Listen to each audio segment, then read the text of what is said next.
Got a friend in Santiago, got a friend in Berlin, got a friend 100 miles away, who's as close as my hand.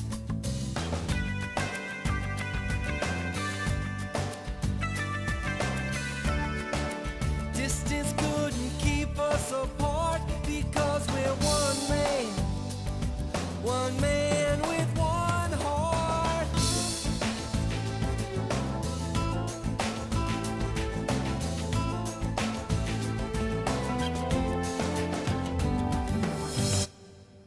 Welcome, everyone. Tonight, at the last class of the Fundamentals course at the Learning Center, you began studying a very beautiful and very, very profound article. There's none else besides him. This article is special because it contains in it the entire method of the wisdom of Kabbalah. Everything is in this article. It is, it shows a person where they are, that is, what the larger system is really made of. It begins to show a horizon beyond this world, and it tells a person what is causing that horizon, what is causing the fact that we perceive less than half of reality.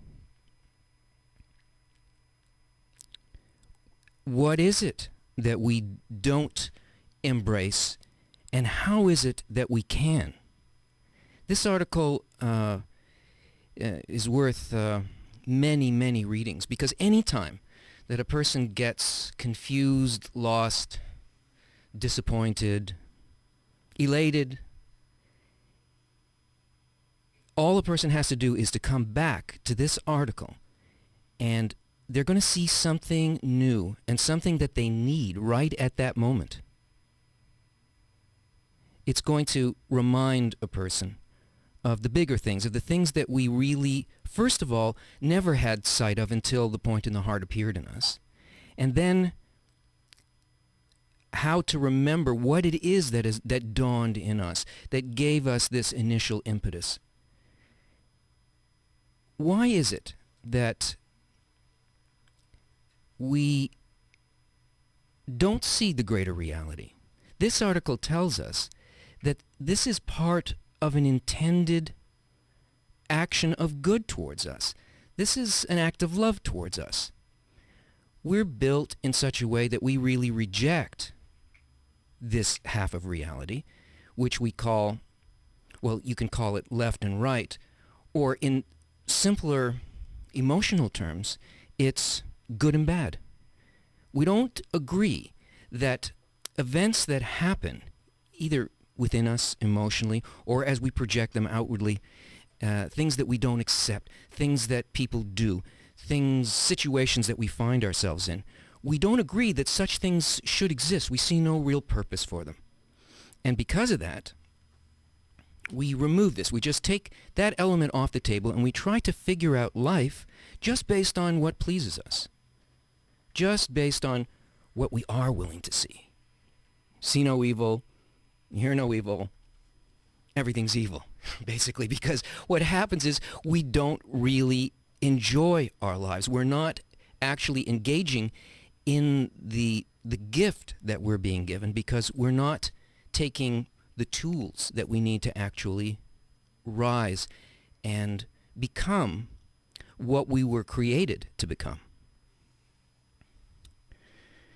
The events that we see in life, the ones that we oscillate between, these are the things that allow us to go beyond our limited sensation and our limited, well, what we call belief. We have certain beliefs about what is spiritual, what's good, what we should become.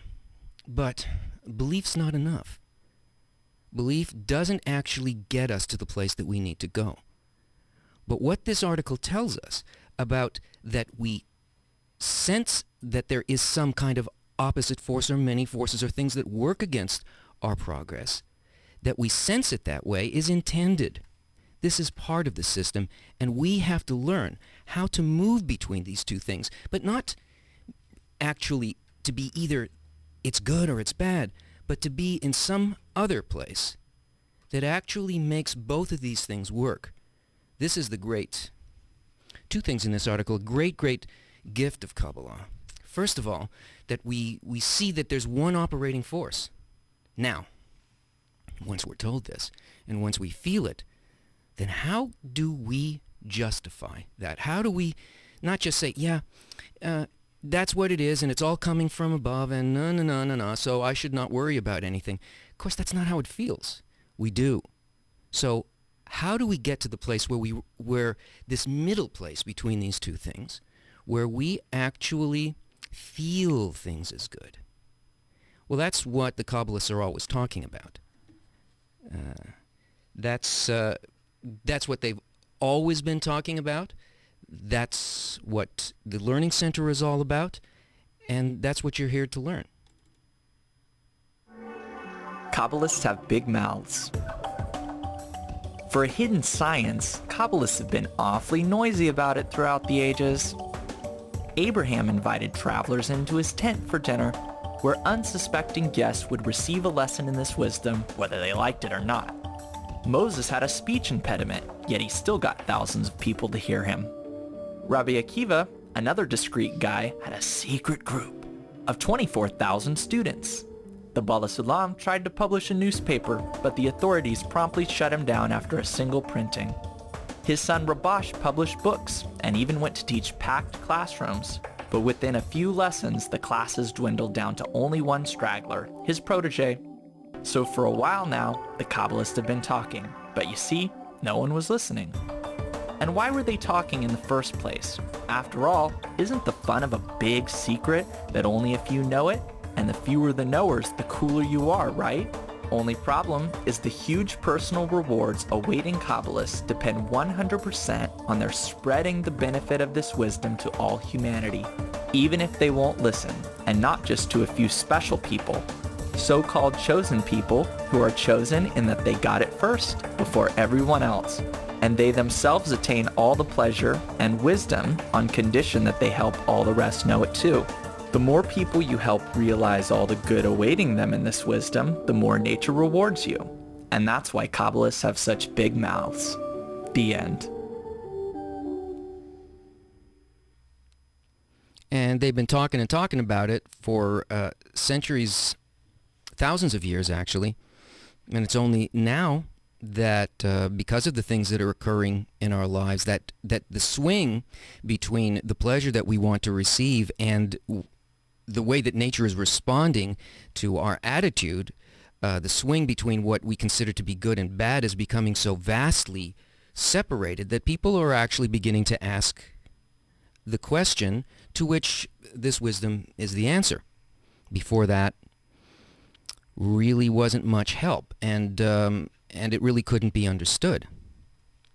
And we still see that there's, in the events that are happening almost on a daily basis now in the world, that people are blaming, they're looking for answers, but the answers don't seem to come because we are looking for those answers inside of the same paradigm, which is the bad stuff shouldn't be happening. How do we sort of stay over here and keep away from these things and remove them, and actually, in a sense, we don't use them. We can't ascend at all. For example, this lovely thing here. There we go. This oil spill is just one among many things that are happening and that have happened. Man, when you think about it, all the things that occurred just in the last year that are a challenge, they seem to be a challenge to our very existence. I mean, we have to ask, how come nature's not giving us very much leeway here? We used to be able to get away with these things. But no, we can't seem to take a step this way or a step this way without getting some kind of a reaction, some kind of a push. Well, these are big events, but they're really all events that we need to look at, and we need to understand in ourselves. How can a thing like this be a good thing? It seems like it's destroying many people's ways of life and the economy, and it could be much worse. It depends on what all the chemical reactions, the reactions of the weather, and all these sorts of things that could go well or go bad from here. And it seems so big and so looming. And how does a person look at this and say, well, I've been told, as a student, as a person on the path, like really wanting to change my inner quality, I've been told that this universal force that people call creator, this law of nature, is good that does good to the good and bad. Is good that does good. So, but how can I look at this and feel that that's so? Well, I can't, because first of all, I'm trying to look at everything inside my fishbowl, and I can't do it. I have to look at it outside of this level that I'm at. I have to connect these things not from this little place where I'm concerned about whether I'm going to make it out of here alive. There has to be something from a higher system, a light, a place that connects these things in my heart that actually lifts me up, so that we can see this in the same way that we can see lower levels of nature. And we can see, oh, this is what's happening in a forest. I can understand that there's a cycle here. I can see why a fire would be good, or I can understand that certain movements in the earth and so on now create other opportunities. But we can't see that about our own reactions, our own inner life. Whether it appears this way, and whether my reaction to it is that it's for my good or for my bad, it's all good. The events of our lives, the things that happen to us when we really try to reach this quality, lead us to having to go through what's in this article and really look carefully at what it says. In the first place, it takes a huge burden off us. It says, no, there's not some opposing force in the universe.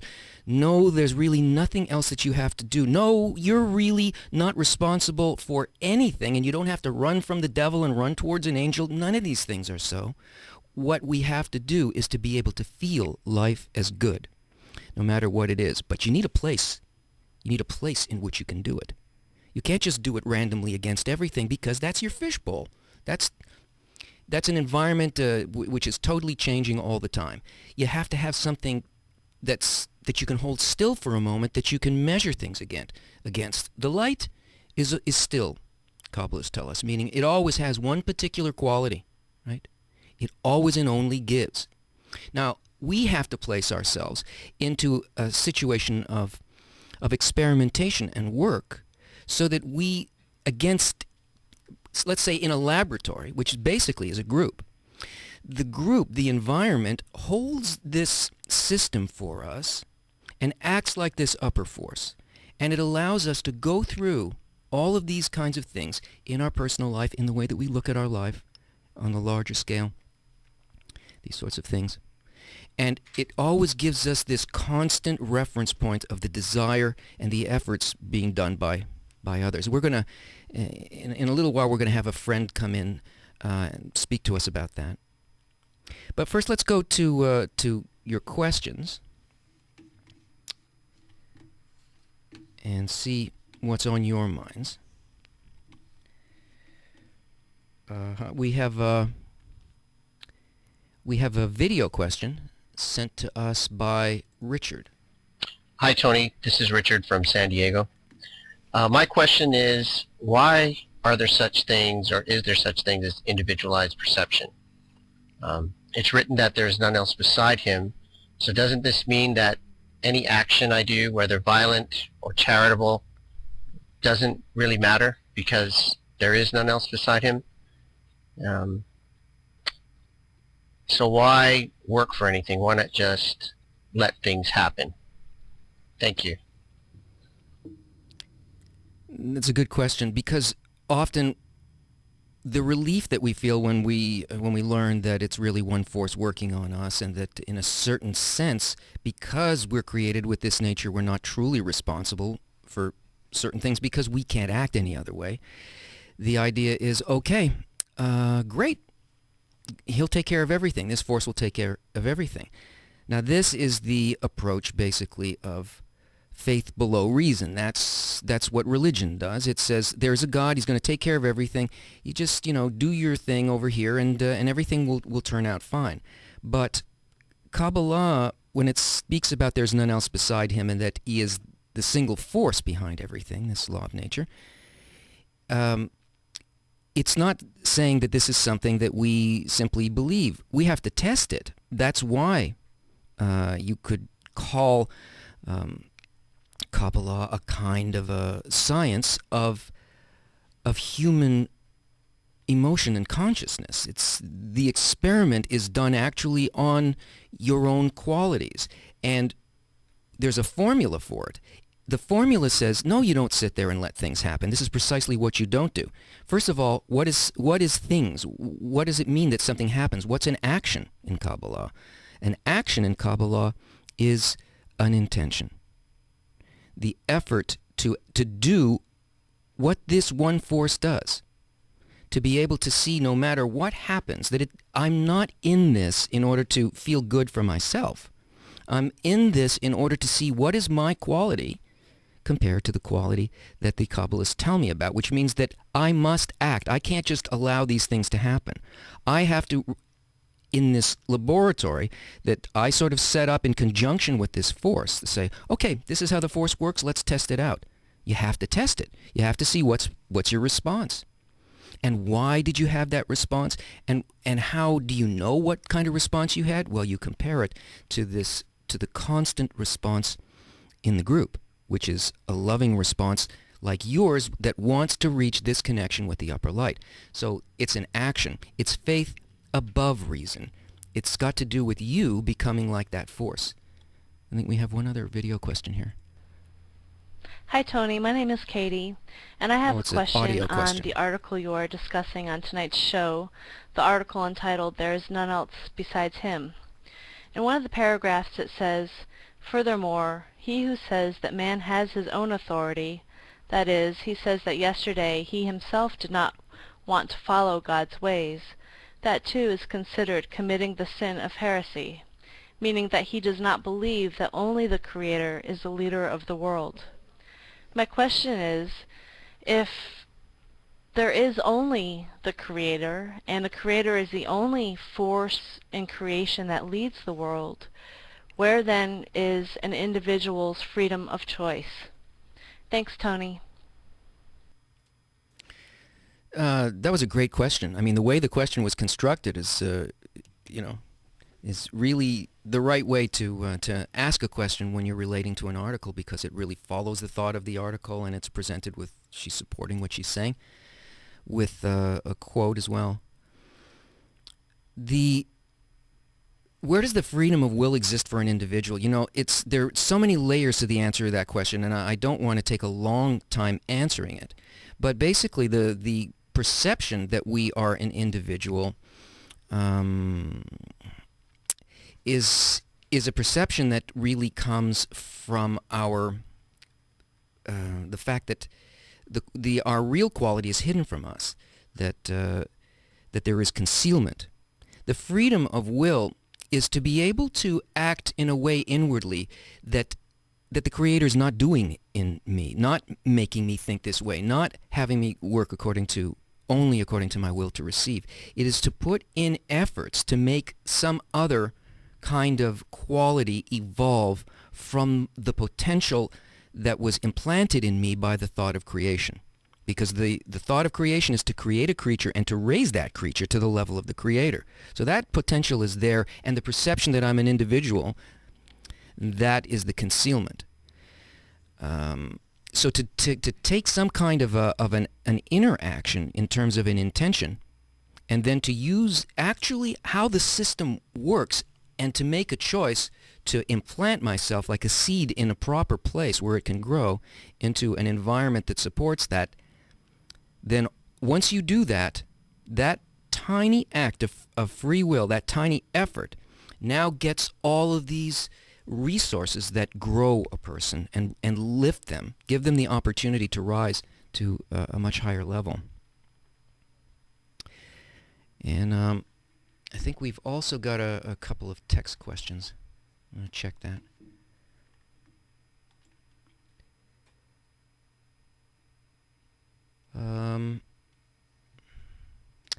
It's from Johnny from Northern Ireland. Wow, we got people from all over the world. Johnny says, I just left a job which was very negative. It had a poor effect on my health and well-being, and I'm just going through some contractual battles at present, which again is more stressful, and yet I feel that I am doing the right thing, as I felt that I was not growing while I was there, and in a sense I wasn't free. I had an overwhelming urge to try to find a new job to feel freedom for a while. Are these selfish desires, or is my soul urging me to learn more elsewhere? In short, is it okay to escape a stressful environment after a long period? Well, the question is somewhat related, but of course, the nature works that way. It creates, if it wants to move us forward, it has to show us that we can't stay where we are, because we would. We're so determined to receive pleasure that Rabash says that if we didn't have the force of nature pushing us, we'd put our hand down on the table and it would just stay there forever. But nature moves us by showing us that we are not where we want to be. Now, in our lives, of course, we have to concern ourselves with our necessities, and we have to move towards those things. And there are emotional and there are physical necessities. You must take care of those things. If you try to apply that, though, within Kabbalah, and the whole point is that anything is okay except to leave.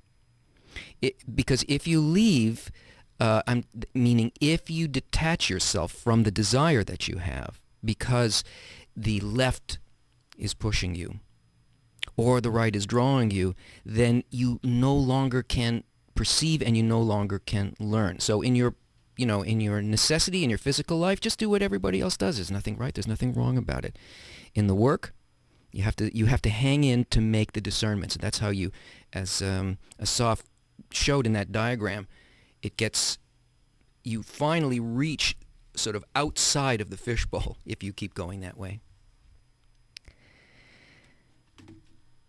Let's see if we have something else here?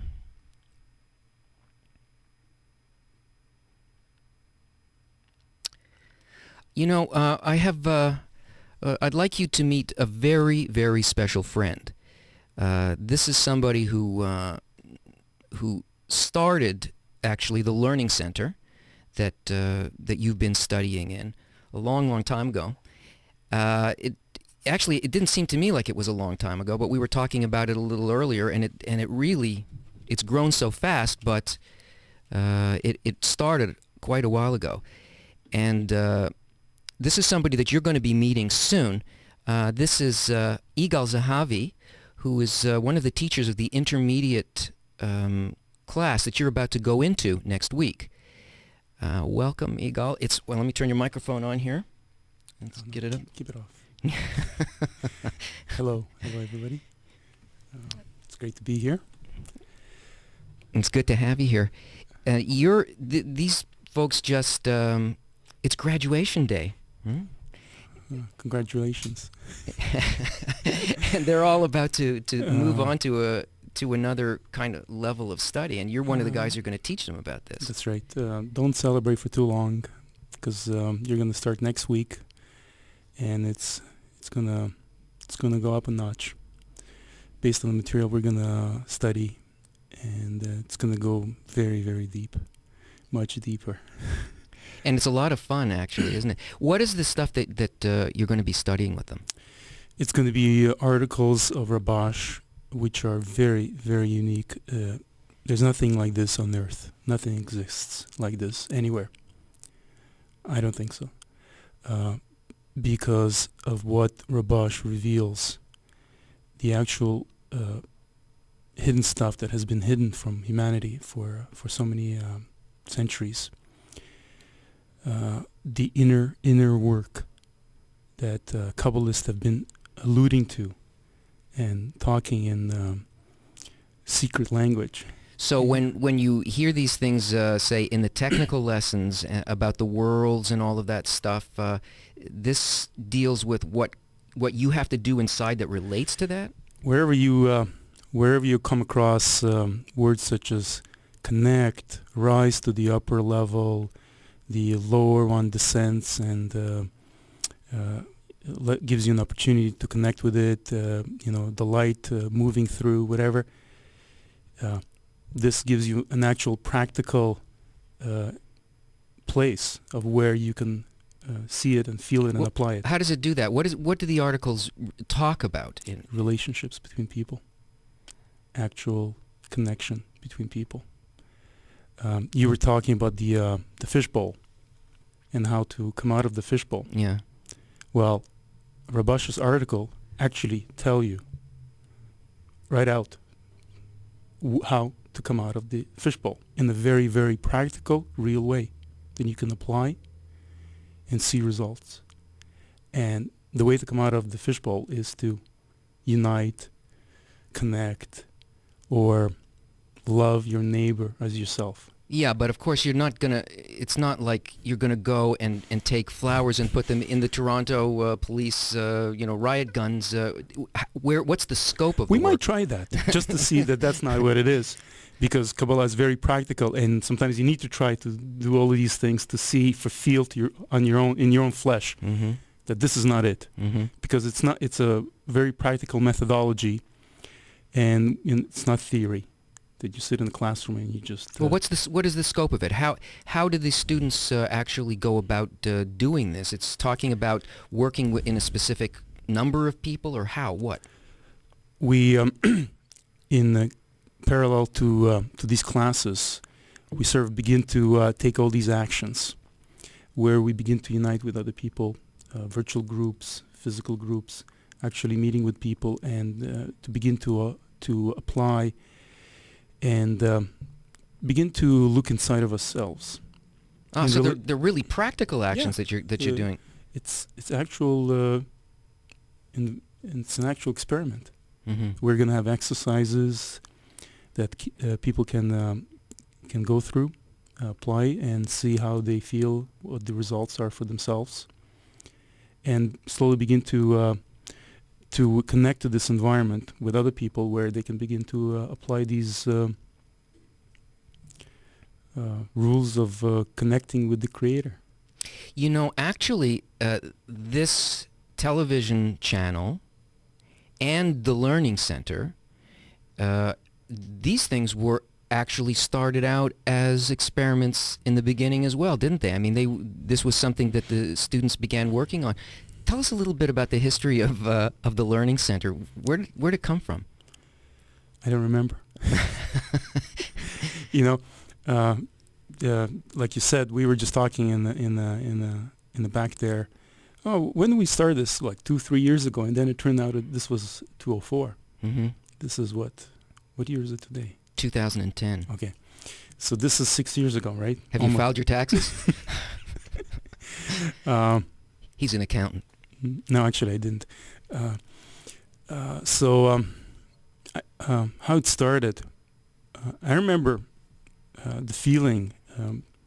It was after my first Congress. I came back, and I had this tremendous urge to disseminate out of nowhere. And I think this is what it is when you begin to study and you begin to attract the light, and the light begins to work on you.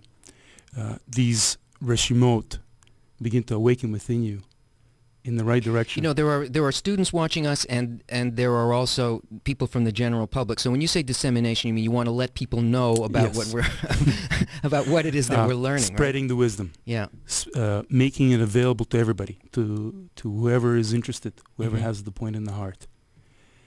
And by making it available to others, you are effectively letting the light flow through you to others. And this flow is the connection. You know, it's hard for me to imagine if I could sort of bring myself back to the point where you and I and about 5 other people were studying on Yahoo Messenger every morning, 6 or 6:30 in the morning, connecting to Israel. Just a bunch of people from all over the globe, just a few people. And this was the first English study of Kabbalah from the B'nai Baruch group, you know, under Rav's supervision. And all of the people, all the friends in that group became activists. They all got turned on like this, and we were looking for things that we could do to work together. Yeah, we tried just about everything. Flyers. Yeah. We set up all sorts of courses in our Toronto branch. I remember you, me, and a few others. And eventually this opportunity came up to do it over the internet. Mm-hmm. I also remember I was doing a few lessons on Yahoo before this started, I think, or parallel to this. But eventually this felt so right, and the real way of applying the methodology. Yeah, you know, not only to express the wisdom and to make it available to people, but the stuff that we go through, have been through, continue to see, and the discernments that come from working together like this, with friends just saying, yeah, we're going for it, you know, we're going to help change the world, and we're going to help each other reach that goal.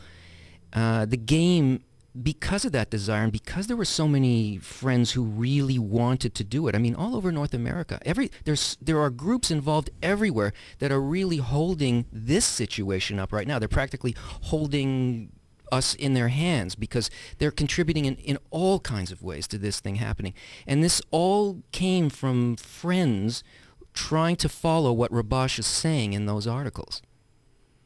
Yes. Exactly. I get excited too. I don't know. You read my mind. There's.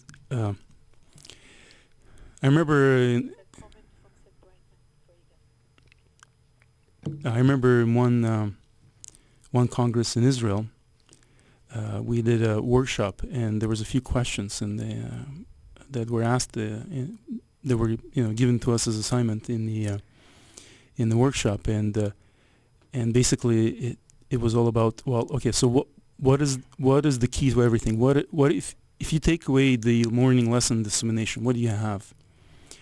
And we sat in a group and we analyzed it for about an hour, and we realized there's actually nothing else. There's no connection. Nothing. There's no way to connect. There's no glue between us. It's all talk, hot air, steam, nothing. The only thing there is the lesson from the books, the attracting the light, and then the spreading of the wisdom. That's how you connect. Yeah, because the spreading of the wisdom is the work with another person on about that very most important value that you have, and it's a real thing, and you get to see really where are you with people. Because it's all about coming out of yourself and becoming responsible for others. And the degree to which you are taking this responsibility for others, this is your kli, this is your connection to others, and that is your vessel. Asaf was showing in the lesson after the Mahsom, where you have the kli and the screen. This responsibility, this is your screen. Responsibility for your care for others. Yeah, and this becomes your soul. There's a little, we got a little message here from Seth Brightman, who's saying that Igal used to read articles with us on the phone 1 or 2 nights a week. He just used to get together with a bunch of guys and... It wasn't on the phone, I think it was on Yahoo. So you're wrong, Seth. Thanks for your note. We talked on the phone a lot. Yeah. Igal, don't go away. I wanna take a look at something from yesterday's last part of the morning lesson, because part of the preparation for people to be able to understand what they're going to learn in the next semester and to really be connected, give their effort the maximum assistance, is to get involved in the morning lesson and to feel the strength that comes from there. Here's Rav's comments from yesterday's lesson. Where is that? I think I'm going to have to do it here.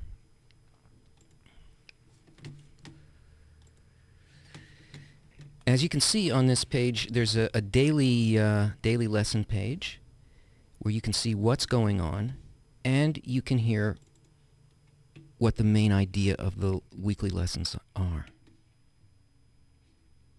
From the first moment we started studying Zohar, I hear that we have to sit and concentrate ourselves on the bonding, and bit by bit it will come. And I'm sitting, constantly thinking about bonding, to the extent to which I no longer understand the words, and I feel that not only that I'm not progressing, but I'm regressing. It reaches a state where I open the Zohar and it's hard, really hard.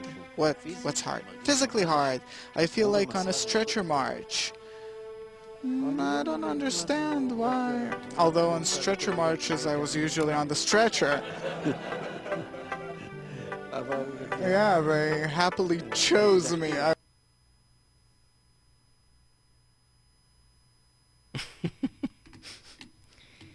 We're a truly high-tech organization here.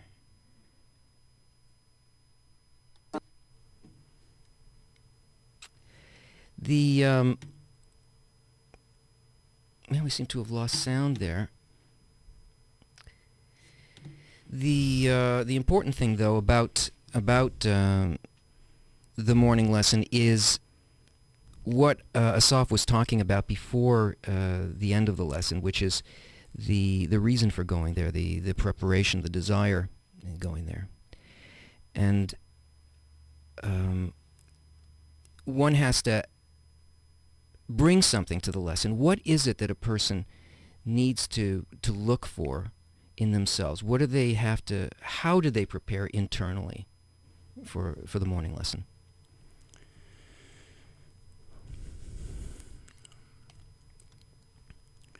It's their innermost, deepest lack.